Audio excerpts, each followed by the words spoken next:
Most people think being a millionaire automatically means you've made it.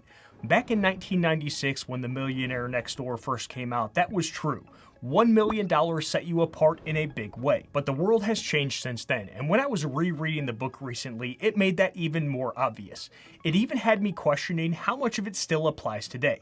So let's walk through whether the habits and numbers from that classic book still hold up almost 30 years later. What made The Millionaire Next Door unique when it first came out was that it was based on years of research by the authors who studied real behaviors of America's millionaires. And what they found didn't match the stereotype at all. These weren't lottery winners or high-rolling executives in flashy neighborhoods. They were more often small business owners, professionals, and middle-class families who quietly built wealth by living below their means. There were 3 core lessons that the book laid out about these everyday millionaires. One of the biggest myths the book destroyed was the idea that a high salary automatically means you're wealthy. You can make $200,000 a year and still be broke if you're busy spending it all to appear successful. Meanwhile, people with much more modest incomes like small business owners, W-2 employees, or teachers often had higher net worths. Their $70,000 income went much further since they lived well below their means and invested consistently. The message from this core lesson in the book is that income gets you started, but it's behavior that builds wealth. To make this point clear, the book created 2 different categories. They called the first group PAWs, or Prodigious Accumulators of Wealth. These are folks who built up way more wealth than you would expect for their age and income. This self-made group is known for being disciplined and keeping their money in check, which is why they accumulated significant wealth over time. They put saving and investing like 20% or more of what they earn ahead of blowing it on those fancy things that we see people buy all the time. PAWs care more about financial security than showing off, and the book indicates a lot of them come from modest backgrounds, grinding it out with steady, unglamorous habits instead of handouts or big paychecks. Then you've got UAWs, or under-accumulators of wealth, who are the total opposite. These are high earners who spend every dime they make and then some, ending up with next to nothing in the bank. We all know the type, rolling up in a leased BMW, sipping overpriced kombucha, and then posting about their financial freedom on Instagram, right before financing their family's $10,000 vacation to Disney World on a credit card at 20% interest. Because of course, family memories are priceless, so 20% interest is super cheap. UAWs are typically a few paychecks away from being broke since they're busy chasing the image of wealth rather than the substance. The book points out that many doctors and lawyers and even corporate executives often fall into this trap, especially since those quote-unquote high-class careers push them to overspend. Now, this has always been so funny to me because a lot of us assume that if someone's highly educated and makes a big salary, they must be good with money. But that is not how it works. A high income doesn't automatically equal financial understanding, let alone financial independence. One of the most practical things the book gave us was a wealth formula to figure out if you're a PAW or a UAW. How to come up with it is you multiply your age by your pre-tax household income, then divide by 10. A simple example would be Isaac, who is 35 and earns $80,000 per year. That's 35 times 80,000, which equals $2.8 million. Then you divide that by 10 to come up with $280,000. That's his target net worth. If he's at or above that, he's a PAW. Below that, he's a UAW and has some catching up to do. As you could probably already tell, this wealth formula is far from perfect. It doesn't account for things like cost of living differences or the fact that finances look a lot different in your 20s than they do in your 30s when you might be juggling kids, a mortgage, and a significant other. But its simplicity is exactly what makes it powerful. It cuts through all of the noise and excuses.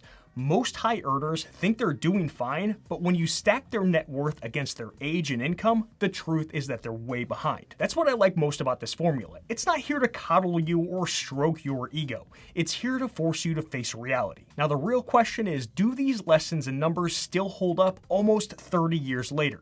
Let's start by stress testing some of the numbers from the book against today's reality. Back in the mid-90s, hitting millionaire status really set you apart. It was very exclusive. So exclusive that I remember as a kid watching the WWF and there was a character called the $1 Million Man because back then, $1 million carried serious weight. When the book was published, there were about 3.5 million millionaire households. Today, it's roughly 24 million households if you include home equity. And $1 million in 1996 is a little over $2 million in today's dollars. so the title doesn't carry the same weight that it once did. Hold on, hands off your keyboard and your phone. Quick disclaimer, before you keyboard warriors start typing down in the comments below. I don't want to completely discount what $1 million means today. Plenty of people retire comfortably on far less, but we also cannot ignore that the price tags in today's economy look a whole lot different than they did 30 years ago. One of the patterns the book uncovered was how PAWs handled cars. Millionaires weren't chasing status cars. According to the data, about 23.5% were driving current model year cars. 36.6% bought used, typically 2 to 4 years old, and 70% paid under $29,000 for their vehicles. What set most of the PAWs apart from the rest of the UAW population is that the purchase price was a very small percentage of their net worth. They were also very intentional with how they purchased, choosing to do more research, looking for a bargain, working with dealers who are their clients or customers, and not making impulse decisions. On top of that, the majority of them paid cash since they saw interest payments on depreciating assets as throwing money away. Now, the ones that did finance kept loans small and the terms at roughly 2 to 3 years. Fast forward to today, and people finance cars like they're swiping right on a debt-based dating app. Except in this relationship, you're ghosted by your money every single month. The average price of a used car is $26,000, and a new car has climbed to $49,000. Even a basic car now costs what used to feel like a big splurge. As someone who was just in the market for a used car over the past 2.5 months, that $26,000 for a used car is definitely on the high end. There are a ton of really good ones out there for way less than that. In the 90s, millionaires were buying practical, affordable cars to keep their money working elsewhere. Today, that strategy matters even more with the current price tags. The gap between a sensible used car and the average new one has widened a lot more, which means that if you can resist the shiny new price tag, you'll keep thousands more in your pocket. And while back in the 90s, American-made brands like Ford, Lincoln, and Cadillac dominated millionaire garages, today, those cars are trash. Reliability rankings look a lot different. Brands like Toyota, Lexus, Honda, and Subaru consistently sit at the top for long-term dependability. If you were writing the Millionaire Next Door today, those are the logos that you would expect to see in the driveways of quiet millionaires. This car buying principle still holds up. The only difference is that in today's market, keeping costs in check takes even more focus than it did back in 1996 when the book was released. Cars weren't the only area where millionaires kept things in check. Housing was the other big one. Most millionaires didn't live in mansions or high-status neighborhoods. They chose homes well within their means, often in average middle-class areas. The authors mentioned that millionaires' first home typically cost between 1.5 and 2x their annual household income. And here's the thing, most of the millionaires studied weren't making millions in income. Their typical household income was somewhere in the $70,000 to $100,000 range back in the 90s. So using the 2x rule, they would cap their home purchase at around $150,000 to $200,000. That lined up pretty well since the median US home price in 1996 was about $140,000. In other words, buying a modest home was a realistic option. Today's millionaires next door, earning the inflation-adjusted $140,000 to $200,000 per year, should target homes between $280,000 and $400,000 using the 2x rule. But with median home prices at $420,000 and even higher in some cities, that's tougher to pull off. So while the principle still holds true with keeping your housing affordable, the math does not line up nearly as well as it did in the 90s. Millionaires today still avoid overextending, but it often means buying smaller, avoiding higher cost of living states, moving farther out from city areas, or waiting longer before buying a home. The real reason these people became millionaires wasn't only the math, it was how they handled themselves with money. Here are the timeless habits that worked back then and still work today. One of the clearest habits the book really drilled into was frugality, or as they put it, being frugal is the cornerstone of building wealth. But frugal did not mean cheap. These millionaires weren't out there nickel and diming every single expense or acting like the folks that you would see on that show Extreme Cheapskates. They weren't skipping birthday gifts or reusing tea bags just to save a buck. What they really did was focus on value. They were willing to spend on things that matter. Reliable cars, solid homes, good education for their kids.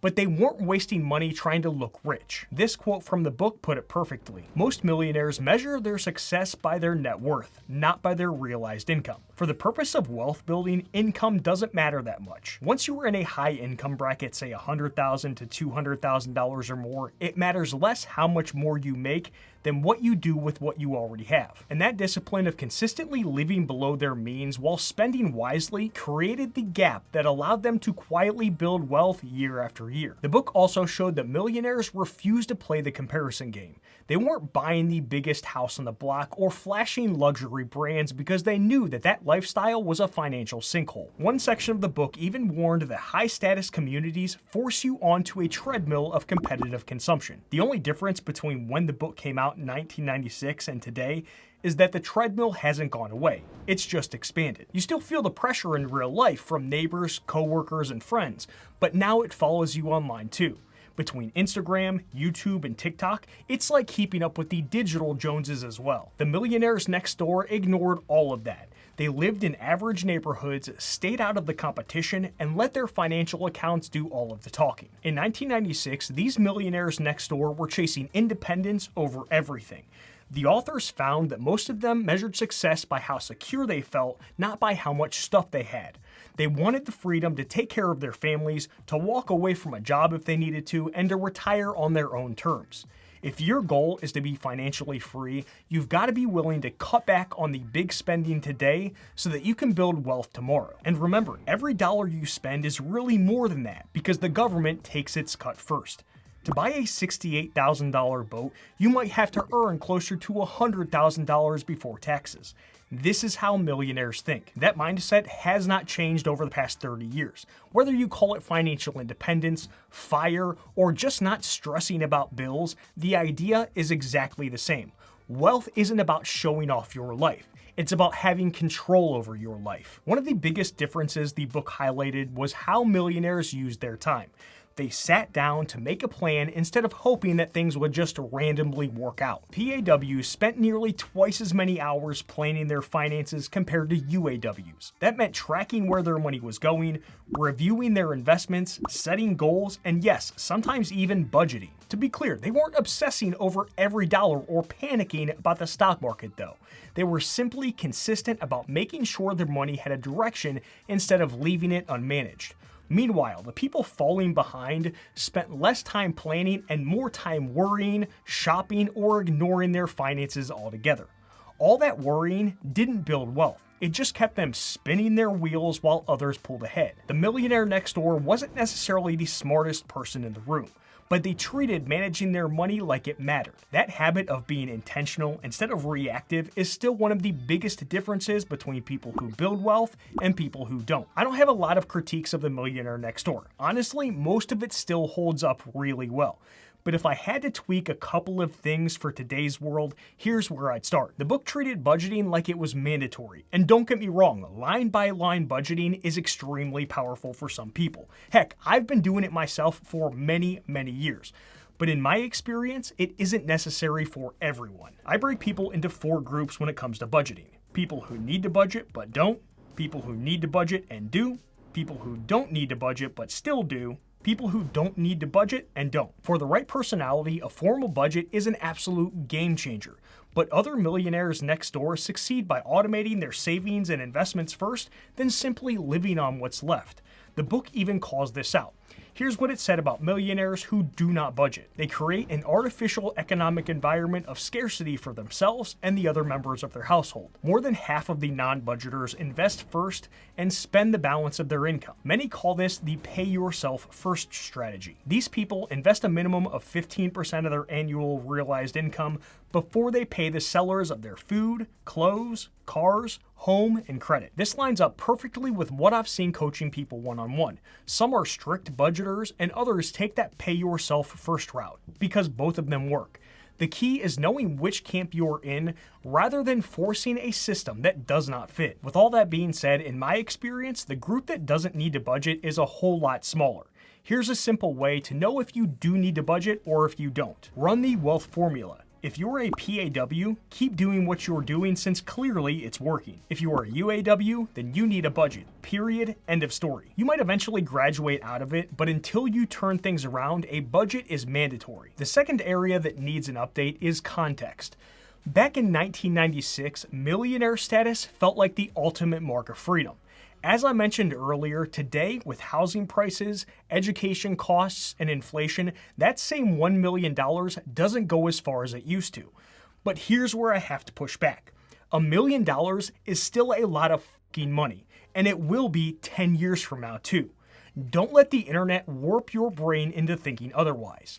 $1 million matters, $5,000 matters, $100,000 is life-changing, $500,000 is still a fortune. These are significant amounts regardless of what TikTok or Instagram tricks you into believing. And yeah, building wealth today is hard, just like it always has been. It's supposed to be. If it were easy, everybody would be doing it. The point is that it's uncomfortable, and that's what separates the people who actually get ahead from the ones who don't. I remember when I was digging myself out of $82,000 of debt because I knew that that was the first step to building wealth. People thought I was nuts. I had a corporate job, but I also picked up shifts at a restaurant and took on a lot of side gigs. All of my coworkers from all of the jobs thought I was crazy for working that much. But here's the thing. If I showed them my net worth almost 15 years later, they probably wouldn't be thinking that I was that crazy. If people aren't looking at you like you're a weirdo, it means you're not breaking away from the crowd enough to get ahead. So don't let anyone rob you of the belief that financial independence or becoming a multimillionaire is possible, because it is, and it still will be in the future. If you want to know the financial industry's biggest lies about building wealth, then watch this video to your left next. By the way, my one-on-one coaching is going to be opening back up soon. If you want help putting these Millionaire Next Door ideas into practice for your own situation, hop on the waitlist down in the description below. Please hit that thumbs up button before you go. I'll see you in the next one, friends. Done.